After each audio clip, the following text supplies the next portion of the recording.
ద్వైపాక్షిక సంబంధాలను బలోపేతం చేసుకోవడంతో పాటు కృత్రిమ మేధ వినియోగంపై వివిధ దేశాధినేతలు సీఈఓలతో ప్రధాని నరేంద్ర మోదీ సమావేశమయ్యారు. శ్రీలంక అధ్యక్షుడు అనుర కుమార దిశనాయకతో భేటీ అయిన మోదీ ఇంధనం, మౌలిక సదుపాయాలు, హెల్త్ కేర్, బ్లూ ఎకానమీ వంటి రంగాల్లో సహకారంపై చర్చించుకున్నారు. ఈ సందర్భంగా తమకు అత్యంత విలువైన పొరుగు దేశంతో స్నేహాన్ని మరింత పటిష్టం చేసుకునే విధంగా అడుగులు వేస్తున్నట్లు మోదీ ఎక్స్ వేదికగా తెలిపారు. స్లోవేకియా అధ్యక్షుడు పీటర్ పిల్లెగ్రినితో సమావేశమైన ప్రధాని భారత్ EU మధ్య కుదిరిన స్వేచ్ఛా వాణిజ్య ఒప్పందం వల్ల ఇరు దేశాల మధ్య పెట్టుబడులు పెరుగుతాయని ఆశాభావం వ్యక్తం చేశారు. లిక్టెన్స్టైన్ యువరాజు అలోయిస్తో భేటీ అయిన Modi innovation, research and development, నైపుణ్యాభివృద్ధిలో సంబంధాల బలోపేతంపై చర్చించినట్లు వెల్లడించారు. మారిషస్ ప్రధాని నవీన్ చంద్ర రామ్ గులాంతో ద్వైపాక్షిక చర్చలు జరిపిన ప్రధాని రెండు దేశాల మధ్య ఉన్న వ్యూహాత్మక భాగస్వామ్యాన్ని కొత్త శిఖరాలకు తీసుకెళ్లాలని నిర్ణయించినట్లు తెలిపారు.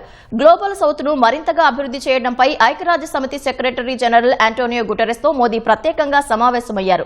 కృత్రిమ మేధ అందరికీ అందుబాటులో ఉండేలా చేయడంలో ఐరాసకు ఉన్న పాత్రపై చర్చించారు.